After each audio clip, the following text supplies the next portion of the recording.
Hello student, আশা করি তোমরা সবাই ভালো আছো।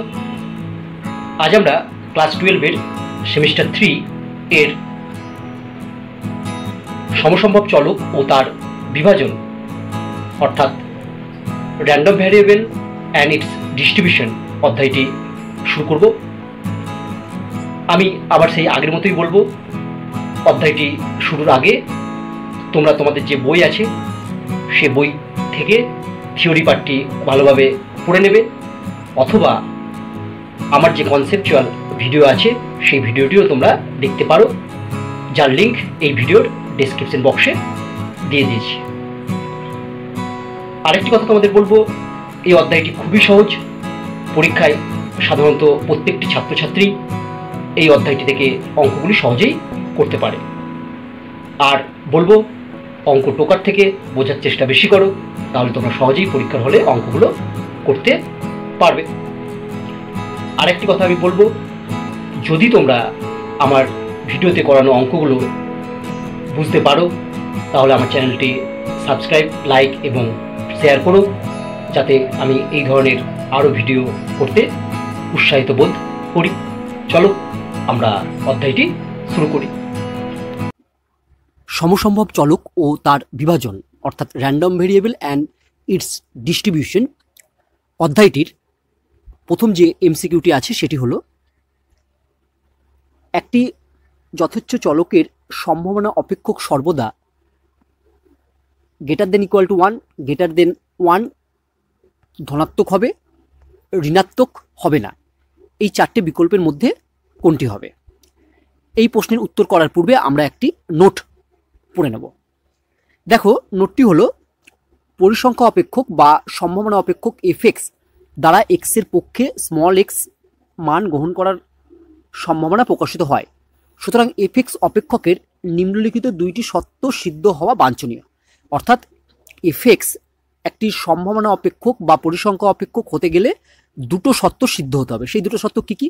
না, এফএক্সকে অবশ্যই গ্রেটার ইকুয়াল টু 0 হতে হবে। আর সামেশন এফএক্স অর্থাৎ যদি এক্স চলকের মানগুলো x1, x2, x3 dot dot xn হয়, তাহলে F of x1, F of x2 plus dot dot F of xn এদের যোগফল হবে 1। তাহলে আমরা পেলাম এফএক্সকে একটি সম্ভাবনা অপেক্ষক বা পরিসংখ্যা অপেক্ষক বলবো যদি এফএক্স এর মান 0 বা 0 থেকে বড় হয় এবং summation of FX equal to 1 হয়। তাহলে এক্ষেত্রে কোনটি সঠিক হবে? দেখো, তোমরা পরীক্ষার হলে বেশিরভাগ সি অপশনটি করে দাও, কিন্তু সি অপশনটি সঠিক নয়, সি অপশনটি ভুল। কেন ভুল? কারণ দেখো, সি অপশনে আমার কি আছে না ধনাত্মক হবে। এই অপশনটি দাগ দিলে কি হবে? ধনাত্মক সংখ্যা বলতে 0 থেকে বড় সংখ্যা বোঝায়, কারণ 0 সংখ্যাটি ধনাত্মকও নয়, মানে পজিটিভও নয়, আবার নেগেটিভও নয়। ঠিক আছে, 0 সংখ্যাটিকে আমরা পজিটিভও ধরি না, আবার নেগেটিভও ধরি না। তাই সি অপশনটি হবে ভুল। তাহলে সঠিক উত্তর হবে হচ্ছে ডি, অর্থাৎ সম্ভাবনা অপেক্ষক কখনো ঋণাত্মক হবে না, অর্থাৎ নেগেটিভ হবে না। এরপর 2 দাগের এমসিকিউটি নিয়ে আলোচনা করব। ই অফ 10x এর মান নিচে চারটে বিকল্পের মধ্যে কোনটি হবে আমাদের নির্ণয় করতে হবে। ই অফ 10x বলতে বোঝায় এক্সপেকটেশন অফ 10x বা 10x এর মধ্যক কত বা 10x এর প্রত্যাশা কত। আমরা জানি যে ই অফ এ এক্স, যেখানে এ হলো ধ্রুবক, ইকুয়াল টু কি লেখা যায় না, এক্ষেত্রে এই এ ধ্রুবকটি একেবারে বাইরে চলে আসে, অর্থাৎ লিখতে পারি ই of A x equal to A into E of x. তাহলে এক্ষেত্রে ই অফ 10x একে আমরা লিখতে পারবো 10 যেহেতু ধ্রুবক, 10 একেবারে বাইরে চলে আসবে, 10 ইন্টু ই অফ এক্স।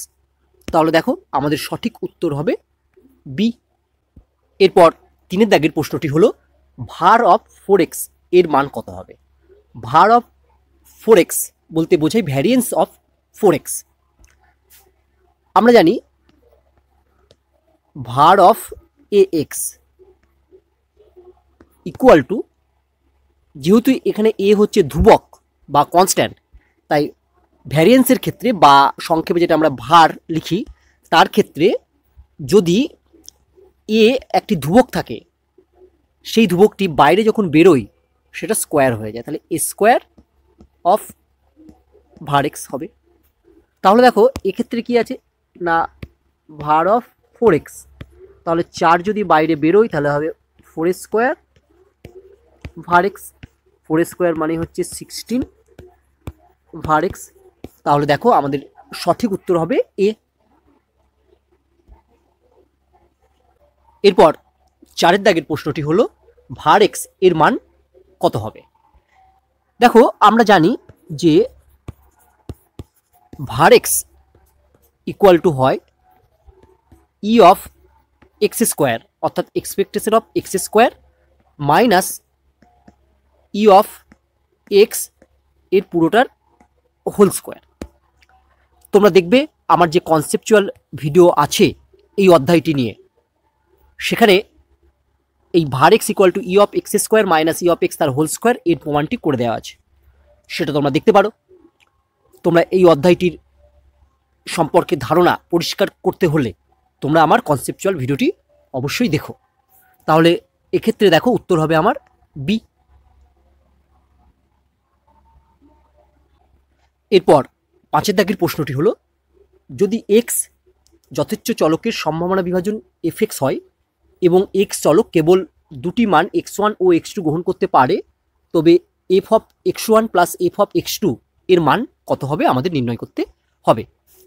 আমরা প্রথমে একটি নোট দেখে নিই, এই নোটটি আমরা প্রথমেই দেখেছিলাম।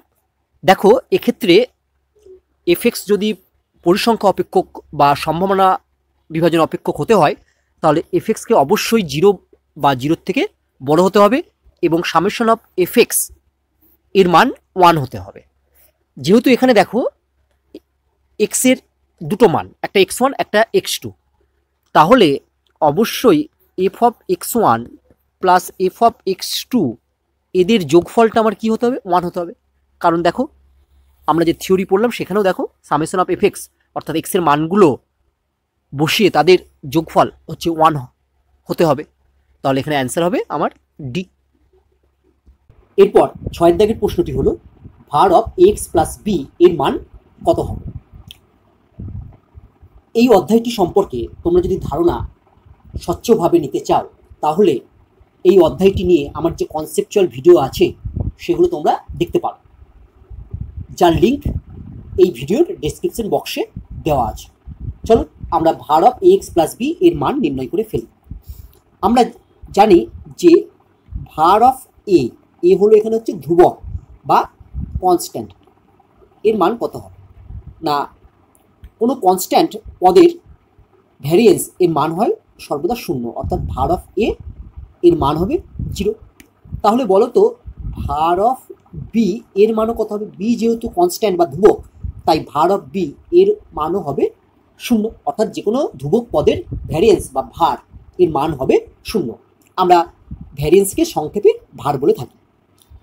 আবার আমরা একটু আগেই জেনেছি যে var অফ এ এক্স এর মান কত হবে। দেখো এখানে এ ধ্রুবক কিন্তু এক্স হচ্ছে একটা ভ্যারিয়েবলস বা চলরাশি, যেহেতু এ ইন্টু এক্স আছে তাই এক্ষেত্রে এই ধ্রুবক পদটি যখন বাইরে বেরোবে তখন এই ধ্রুবক পদটি কী হবে স্কোয়ার হয়ে যাবে, অর্থাৎ এ বাইরে বেরোলে এ স্কোয়ার var x হবে। চলো এবার আমরা var of X plus B এর মান নির্ণয় করব। দেখো var of X plus B equal to আমরা কী লিখবো। দেখো তোমরা কী করবে খুব সহজে নির্ণয় করার জন্য, যেহেতু দেখো এ এক্স একটি পদ আর বি একটি পদ এবং বি হচ্ছে ধ্রুবক পদ, এদের দুটোকে আলাদা আলাদাভাবে লিখে ফেলো। অর্থাৎ প্রথমে আমরা লিখছি var of X plus var of B. এবার আমরা জানি var অফ এক্স মানে হচ্ছে এ স্কোয়ার var x আর var অফ বি এর মান হচ্ছে 0, তাহলে ইকুয়াল টু আমরা পেয়ে গেলাম এ স্কোয়ার var x। তাহলে দেখো var of X plus B এর মান হয়ে গেল এ স্কোয়ার var x। এই যে var of X plus B equal to A square var x কীভাবে হচ্ছে সেটির প্রমাণ আমার যে কনসেপচুয়াল ভিডিও আছে সেখানে দেখানো আছে, তোমরা দেখে নিতে পারো, তাহলে দেখবে বিষয়টি ভালোভাবে বুঝে যাবে। তাহলে এখানে সঠিক উত্তর কোনটি না, এখানে আমার সঠিক উত্তর হচ্ছে সি। এরপর 8 দাগের এমসিকিউটি হলো মনে করো দুইটি ঝোঁকশূন্য পাশা গড়িয়ে দেওয়ার যথেচ্ছ পরীক্ষায় অঙ্কদ্বয়ের সমষ্টি এক্স দ্বারা সূচিত হয়। এক্স যথেচ্ছ চলকের সম্ভাবনা বিভাজন ছক নিচে দেওয়া আছে। এই ছকটি থেকে আমাদের এ ইকুয়াল টু কত হবে সেটি নির্ণয় করতে হবে।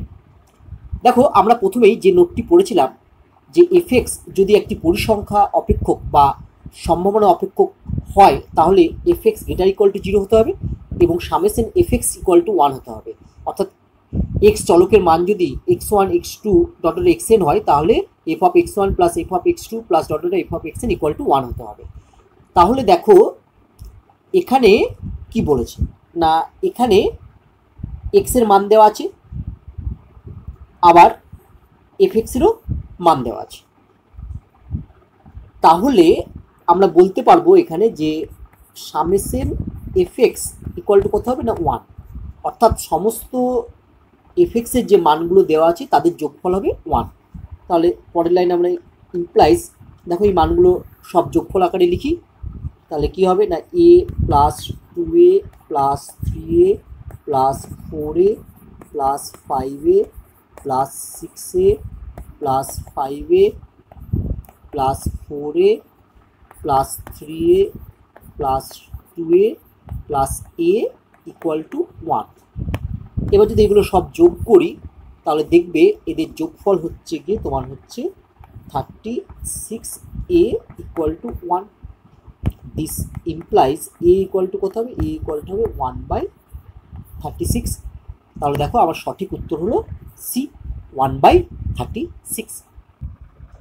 এরপর 12 দাগের এমসিকিউটি নিয়ে আলোচনা করব।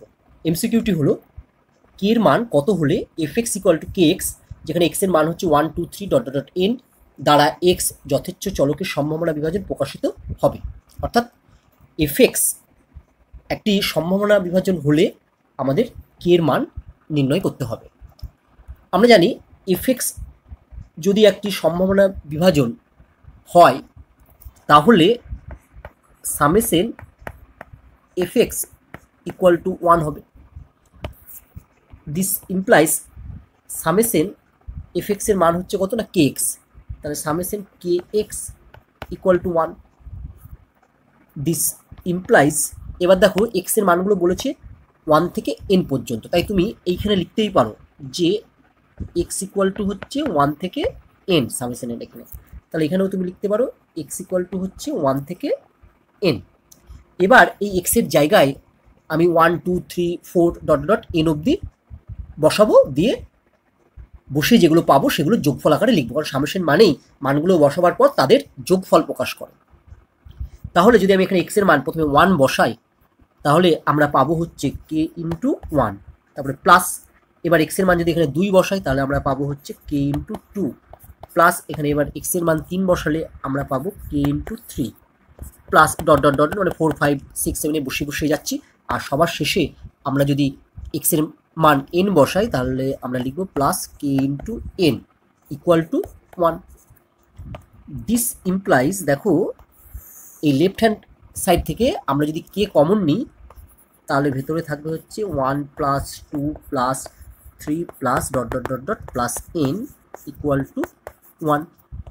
দিস ইমপ্লাইজ কে ইন্টু, দেখো 1 থেকে n পর্যন্ত স্বাভাবিক সংখ্যার যোগফল আমরা জানি n into n plus 1/2 equal to 1। এবার দেখো এখান থেকে আমরা লিখতে পারি দিস ইমপ্লাইজ কে এর মান হবে কত, কে এর মান হবে হচ্ছে 2/n ইন্টু n প্লাস 1। তাহলে আমাদের সঠিক উত্তর কোনটি দেখো, তাহলে আমাদের সঠিক উত্তর হলো এক্ষেত্রে হচ্ছে D, 2/n into n plus 1। এরপর 13 দাগের এমসিকিউটি নিয়ে আলোচনা করব। একটি যথেচ্ছ চলক এক্স এর সম্ভাবনা বিভাজন নিম্নরূপ, অর্থাৎ এক্স এর সম্ভাবনা বিভাজন দেওয়া আছে। দেখো এখানে এক্স এর মানগুলো দেওয়া আছে এবং পিএক্স দেওয়া আছে। আগে যেমন এফএক্স দেওয়া থাকতো, এখানে এফএক্স এর পরিবর্তে পিএক্স দেওয়া আছে, তাই এখানে এফএক্স ও একটা সম্ভাবনা বিভাজন প্রকাশ করে, এখানে পিএক্সও সেম জিনিসই অর্থাৎ সম্ভাবনা বিভাজনই প্রকাশ করছে। তাহলে দেখো তারপর প্রশ্নটিতে বলেছে যে y equal to X square plus 5 হলে y চলকের সম্ভাবনা বিভাজন হলো নিচের যে 4টে বিকল্প আছে তার মধ্যে কোনটি। তাহলে দেখো আমাকে এক্সের একটি সম্ভাবনা বিভাজনের ছক দেওয়া আছে, তারপর আরেকটি ভ্যারিয়েবল ওয়াই ইকুয়াল টু দেওয়া আছে এক্স স্কোয়ার প্লাস 5, তারপর আমাকে ওয়াই চলকের সম্ভাবনা বিভাজনটি নির্ণয় করতে বলেছে। এই ধরনের প্রশ্ন খুবই সহজ। দেখো কিভাবে এই ধরনের প্রশ্নের উত্তর করতে হয়। আমি প্রথমে একটি ছক অঙ্কন করে ফেললাম। দেখো আমাদের কিন্তু ওয়াই চলকের সম্ভাবনা বিভাজন নির্ণয় করতে হবে। দেখো এক্স চলকের সম্ভাবনা বিভাজনের ক্ষেত্রে এখানে এক্স লেখা আছে, তার নিচে লেখা আছে পি এক্স। তাহলে ওয়াই চলকের সম্ভাবনা বিভাজনের ক্ষেত্রে আমরা এখানে লিখব ওয়াই আর তার নিচে লিখব পি অফ ওয়াই। এবার তোমরা মনে রাখবে যে পি অফ ওয়াই এর মানের কোনো পরিবর্তন হবে না।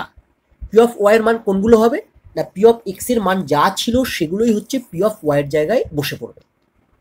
তাহলে বুঝতে পারলে পি অফ এক্স এর মান আমার যা দেয়া ছিল পি অফ ওয়াই এর মান তাই বসবে। তাই আমরা প্রথমে পি অফ ওয়াই এর মানগুলো সব বসিয়ে দিই। পি অফ এক্স এর মান যা ছিল প্রথমে ছিল হচ্ছে 0.20, 0. তারপরে 25, 0.35, 0.14 আর 0.06। এইবার দেখো আমার যে সম্পর্কটা দেওয়া আছে সেটা লিখে ফেলি। সম্পর্কটা দেওয়া আছে হচ্ছে Y equal to X square plus 5। এবার দেখো এক্স এর মান প্রথমে আছে 0। আমি যদি এখানে এক্স এর মান 0 বসাই তাহলে কি পাবো? এক্স এর মান 0 বসালে দেখো আমরা পাচ্ছি Y equal to 0 square plus 5 equal to 5। তাহলে এক্স এর মান যখন 0 তখন ওয়াই এর মান আমরা পেলাম 5। এরপর আমি যদি এক্স এর মান এখানে 1 বসাই, দেখো এক্স এর মান 1 বসালে আমরা পাবো কি Y equal to 1 square plus 5 মানে ইকুয়াল টু হচ্ছে 6।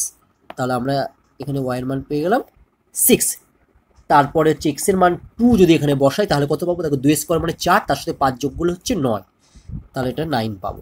আবার দেখো এক্স এর মান যদি 3 হয়, এখানে এক্স এর মান 3 বসলে 3 স্কোয়ার মানে 9, 9 আর 5 হচ্ছে 14 মানে হচ্ছে 14 তখন ওয়াই এর মান। আবার এক্স এর মান যদি 4 বসাই এখানে 4 স্কোয়ার মানে 16, তার সাথে 5 যোগ করলে হয় 21, তাহলে ওয়াই এর মান আমার হয়ে গেল 21। এবার দেখো আমার সঠিক উত্তর কোনটি, এটি কার সঙ্গে মিলছে, কোন অপশনগুলোর সঙ্গে? তোমরা যদি ভালোভাবে খেয়াল করো দেখো এটি এ অপশনের সাথে মিলছে, তাই আমার সঠিক উত্তর হলো এ।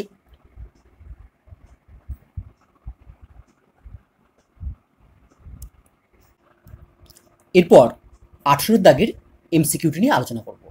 এখানে একটি সম্ভাবনা বিভাজন ছক দেওয়া আছে, এখান থেকে আমাদের মধ্যক, ভেদমান এবং সমক পার্থক্য নির্ণয় করতে হবে। তাহলে আমরা চলো মধ্যক নির্ণয় করি। অতএব প্রথমে হচ্ছে মধ্যক। মধ্যক বা একে বলা হয় মিন। মিন মানেই হচ্ছে এক্সপেকটেশন, অর্থাৎ ইকুয়াল টু হচ্ছে ই অফ এক্স। এবার দেখো ই অফ এক্সের সংজ্ঞা অনুযায়ী আমরা জানি ই অফ এক্স মানেই summation x into P of x. দেখো অর্থাৎ আমরা এক্সের সঙ্গে পি অফ এক্স গুণ করব। তাহলে প্রথমে এক্সের ভ্যালু আছে 0, পরে এই এক্সের ভ্যালু যখন 0, পি এক্সের ভ্যালু হচ্ছে 1/6।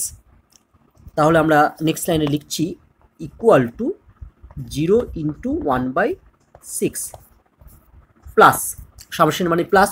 এরপরে দেখো এক্সের ভ্যালু 1 হলে পি অফ এক্সের ভ্যালু হচ্ছে হাফ, তাহলে এদের গুণফল হিসেবে আমরা লিখব 1 ইন্টু হাফ প্লাস, যেহেতু এখানে সামেশন আছে তাই এগুলো আমরা প্লাস দিয়ে লিখবো, সামেশন মানে যোগ বোঝায়। এরপরে দেখো এক্সের ভ্যালু 2 হলে পি অফ এক্সের ভ্যালু হচ্ছে 3/10, তাহলে এদের গুণফল মানে আমরা লিখব 2 ইন্টু 3/10 প্লাস। আবার দেখো এক্সের ভ্যালু 3 হলে পি অফ এক্সের ভ্যালু হচ্ছে 1/30, তাহলে প্লাস দিয়ে আমরা লিখব 3 ইন্টু 1/30। এরপরে দেখো আমরা সিম্পলিফিকেশন করব। 0 ইন্টু 1/6 মানে 0, 1 ইন্টু হাফ মানে হচ্ছে হাফ প্লাস, এটা যদি আমরা কাটাকাটি করি 2 5 10 মানে হচ্ছে 3/5, এটা কাটাকাটি 3 10 30 প্লাস 1/10। এবার যদি আমরা সিম্পলিফিকেশন করি তাহলে দেখবে লসাগু হবে হচ্ছে 10। 10 হলে যেহেতু প্রথমে 0 আছে এটা ক্যালকুলেশনের মধ্যেই আনছি না আমরা, তাহলে হচ্ছে প্রথমে হবে দেখো 5, তোমরা তোমাদের মতো ক্যালকুলেশন করবে, প্লাস 6 প্লাস 1 ইকুয়াল টু 12/10। 12/10 মানেই আমরা জানি হচ্ছে 1.2। এবার দেখো আমাদের প্রথমে কিন্তু মধ্যক নির্ণয় করতে বলেছে, তাই দেখি 1.2 এই চারটে অপশনের মধ্যে প্রথমে কোথায় আছে। আমি দেখতে পাচ্ছি 1.2 এই অপশনে আছে। দেখো আর কোথাও বাকি যে তিনটে অপশন বি সি ডি আছে সেখানে কোথাও কিন্তু প্রথমে 1.2 নেই। যেহেতু আমাকে মধ্যক প্রথমে নির্ণয় করতে বলেছে, তাই এই অপশনের প্রথম মানটি হলো মধ্যকের। যেহেতু আমি দেখতে পাচ্ছি এই অপশনেই কেবলমাত্র 1.2 প্রথমেই আছে, তাই এই অপশনটি হচ্ছে আমি বলতে পারবো সঠিক। কেন? কারণ বাকি অপশনগুলির প্রথমে কিন্তু 1.2 নেই। ঠিক আছে, যদি বাকি অপশনগুলির কোনো একটিতে প্রথমে 1.2 থাকতো তখন আমি কি করতাম, ভেদমানটি ক্যালকুলেশন করতাম। যেহেতু এখানে দেখতে পাচ্ছি আমরা কেবলমাত্র এ অপশনের প্রথমটিতে 1.2 আছে এবং আমাদের প্রথমে মধ্যক নির্ণয় করতে বলেছে এবং আমি মধ্যকের মান পেয়েছি 1.2, তাই আমার এই অপশনটি সঠিক। কারণ বাকিগুলো আর আমি নির্ণয় করব না, কারণ প্রথম অপশনে বাকি আর কোথাও 1.2 নেই। তোমরা যদি ভেদমান এবং সহগ পার্থক্য কীভাবে নির্ণয় করতে হয় সেটা দেখতে চাও, তাহলে আমার যে কনসেপচুয়াল ভিডিও আছে সেখানে দেখবে ভেদমান এবং সহগ পার্থক্য কীভাবে নির্ণয় করা যায় খুব সহজে, সেগুলো দেখানো আছে। সেই কনসেপচুয়াল ভিডিওটির লিঙ্ক দেখবে আমার ডিসক্রিপশন বক্সে দেওয়া আছে।